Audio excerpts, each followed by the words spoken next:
অনেক ভাই বোন জানতে চান শবে কদরের নামাজ কিভাবে আদায় করব, কত রাকাত, কিভাবে আদায় করতে হবে। তাদের উদ্দেশ্যে বলবো যে মাগরিবের নামাজটা প্রথমে আপনি আউয়াল ওয়াক্তে পড়বেন। মেয়ে মানুষ হলে বাসায় নিজের জায়গা, পুরুষ হলে জামাতের সাথে ইফতার খেতে গিয়ে যেন জামাত ছুটে না যায়, তাকবীরুল্লাহ না ছুটে, সেদিকে খেয়াল করে আপনি যদি চান যে শবে কদরের নামাজ আপনি পড়বেন, তাহলে আপনাকে এই কাজটা করতে হবে। অর্থাৎ ইফতার করে দ্রুত এসে মাগরিব একবারে ইমামের সঙ্গে প্রথম তাকবীরের সাথে নামাজ পড়তে হবে।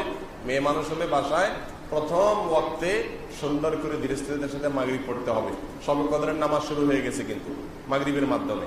মাগরিব হয়ে গেল, মাগরিবের পরে সুন্নাত পড়েন, নফল পড়েন ধীরস্থিরতার সাথে, এবং এশার আগে বা সারা রাতের ভিতরে আর ঘুমাবেন না। এশার নামাজ জামাতের সাথে পড়েন, তারাবির নামাজ পড়েন খুব ধীরস্থিরতার সাথে, খুব আস্তে আস্তে, যতটা কোয়ালিটি মেনটেন করা যায়, যতটা সৌন্দর্য সৃষ্টি করা যায় পড়ার চেষ্টা করেন। এবং তারাবির নামাজের পরেও যত সম্ভব একবারে ফজর রাত পর্যন্ত দুই দুই রাকাত করে সালাতুল লাইলি মাসনা মাসনা, রাসূল আকরাম সাল্লাল্লাহু আলাইহি ওয়াসাল্লাম বলেছেন রাতের নফল নামাজ হবে দুই রাকাত করে। অতএব আপনার শবে কদরে যে নামাজ পড়বেন আপনি সেটা দুই রাকাত করে হবে। নির্দিষ্ট কোনো রাত লাইলাতুল কদর হবে এটা যেহেতু ঠিক নাই, অতএব শেষ 10টি রাতের প্রত্যেকটা রাতেই, সেটা 27 রমজান রাত হতে পারে, 25 হতে পারে, 23 হতে পারে, 21 হতে পারে, 29 হতে পারে, প্রত্যেকটা রাতেই আপনি এই দুই রাকাত করে নফল নামাজ যতটুকু তৌফিকে খোলা পড়বেন। সম্ভব হলে সারা রাত জেগে থাকবেন এবং সারা রাতই এই দুই রাকাত করে যত বেশি পারেন বেশি সংখ্যক নামাজের মধ্যে কাটাবেন। নফল নামাজ বিশেষ কোনো নিয়ত নাই, লাইলাতুল কদর নামাইতে অমুক তমুক এরকম কোনো বিশেষ নিয়ত নাই। আল্লাহু আকবার বলে নিয়ত বেঁধে আপনি তাহাজ্জুদ পড়তেছেন, এই নিয়তে বাস, নিয়ত বেঁধে হাত বেঁধে এরপরে আপনি সূরা ফাতিহা পড়ে, সাথে নির্দিষ্ট কোনো সূরা নাই যে লাইলাতুল কদরে অমুক সূরা এতবার পড়তে হবে। অনেকে আপনাকে বলবে লাইলাতুল কদরে এত রাকাত, প্রথম রাকাতে সূরা ফাতিহার পরে সূরা ইখলাস এতবার, দ্বিতীয় রাকাতে অমুক সূরা এতবার। এগুলো সবগুলা মন গড়া কথাবার্তা, কোরআন এবং হাদিসের কোনো জাল হাদিসের এরকম কোনো কথাবার্তা নাই। এগুলো সম্পূর্ণ ভুয়া ভিত্তিহীন। সাধারণ মানুষ যেহেতু দিন সম্পর্কে জানে না, তাদেরকে অনেকে বিভ্রান্ত করে এসব বলে। আপনি শবে কদরের নামাজ কিভাবে পড়বেন সেটা বলছি আমরা। দুই রাকাত করে পড়বেন, যে কোনো সূরা দিয়ে পড়বেন। সূরা ফাতিহার পরে দুই রাকাত করে আপনি 10 রাকাত পড়েন, 8 রাকাত পড়েন, 6 রাকাত পড়েন, স্বাধীনতা আপনার। তবে রাকাতগুলো হবে অত্যন্ত লম্বা দৈর্ঘ্যের সাথে। প্রত্যেকটা রাকাতে খুব দীর্ঘ সময় নিয়ে পড়বেন। সূরা ফাতিহা আস্তে আস্তে পড়বেন, একটা আয়াত পড়ে থামবেন, আরেকটা আয়াত পড়বেন, আস্তে আস্তে পড়বেন। সূরা ফাতিহার পরে যত লম্বা সূরা মুখস্থ আছে আপনার সেটা পড়বেন।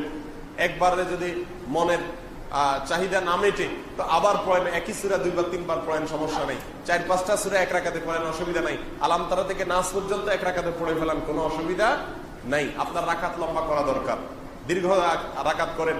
রাসূল আকরাম সাল্লাল্লাহু আলাইহি ওয়াসাল্লাম তাহাজ্জুদ যখন পড়তেন রাতের বেলায়, আম্মা জান আয়েশা রাদিয়াল্লাহু তাআলা আনহা বলেছেন তার পাও এত বেশি তিনি দাঁড়িয়ে নামাজ পড়তেন যে পাও ফুলে যেত। তখন তাকে জিজ্ঞাসা করলাম, ইয়া রাসূলুল্লাহ, আল্লাহ তো আপনাকে মাফ করে দিয়েছেন, আপনার পিছনের সমস্ত গুনাহ মাফ হয়ে গেছে, তাহলে আপনি কেন এত কষ্ট করেন? যদি কেউ জানতে পারে যে আমার কোনো অপরাধ নাই, আল্লাহ সব মাফ করে দিয়েছেন, তাহলে সে তো অন্তত আরামে একটু ঘুমাবে যে আমার তো আর কষ্ট করার দরকার নাই। রাসূল আকরাম সাল্লাল্লাহু আলাইহি ওয়াসাল্লাম বলেছেন, আফালান আকুনা আবদান শাকুরা, আমি কি আল্লাহর কৃতজ্ঞতা আদায়কারী বান্দা হব না? আল্লাহ আমাকে গুনাহ মাফ করে দিয়েছেন এই কথা যদি আমি জানতে পারি, তাহলে তো আমি আরো বেশি শুকর আদায় করবো আল্লাহ তাআলা। মুহতারাম হাজিরিন, এজন্য লম্বা সময় নিয়ে তিনি তাহাজ্জুদ পড়তেন। তার তাহাজ্জুদের অবস্থা বর্ণনা করতে গিয়ে আম্মা জান আয়েশা বলেছেন, লা তাসআল আন হুসনিহিন্না ওয়া তুলিহিন্না, আল্লাহ রাসূলের রাতের নামাজের সৌন্দর্য, কোয়ালিটি, বিউটি, তার নামাজের যে দৈর্ঘ্য, এগুলো আর কি বলবো, এগুলো বলে বোঝানো যাবে না। যখন দাঁড়িয়ে কেরাত পড়তেন মনে হয় তিনি আর জীবনে রুকুতে যাবেন না, এত কেরাত পড়তেন, এত লম্বা সময় ধরে পড়তেন। যখন রুকুতে যেতেন এত তাসবিহ পড়তেন মনে হয় আর মাথা জীবনে উঠাবেন না। যখন মাথা উঠাতেন দাঁড়িয়ে আল্লাহ প্রশংসা শুরু করতেন মনে হয় আজ সিজদা যাবেন না। সিজদা গেলে সুবহান রাব্বিল আলা বলতে বলতে আল্লাহর প্রশংসা করতে করতে এত মজা পাইতেন, আল্লাহকে সামনে পেয়ে আল্লাহর প্রশংসা করে আর মনে হয় সিজদা থেকে উঠবেন না। হাদিসে আসছে রাসূল করিম সাল্লাল্লাহু আলাইহি ওয়াসাল্লাম বলেছেন, বান্দা যখন সিজদায় যায় তখন আল্লাহর সবচেয়ে কাছে চলে যায়। কেউ যদি চায় আল্লাহর আরশের দুয়ারে গিয়ে, আল্লাহর রহমতের চৌকাঠে গিয়ে, আল্লাহর আরশের দরজায় গিয়ে আল্লাহর কাছে সঙ্গে সঙ্গে মুখোমুখি হয়ে আল্লাহর কাছে চাইবে, তাহলে তার জন্য একমাত্র উপায় হলো সিজদায় গিয়ে যাওয়া আল্লাহর কাছে। সিজদায় গিয়ে চাওয়া। আরশের রাস্তা উপরের দিকে, অনেক দূরের রাস্তা, কিন্তু একজন আল্লাহর প্রিয় বান্দা তিনি বলেছেন আল্লাহর আরশের রাস্তা নিচের দিকে অর্থাৎ জমিনে মাথা ঠুকাইলে আরশে পর্যন্ত পৌঁছে যায়, বান্দা আল্লাহ সবচেয়ে নিকটে চলে যায়।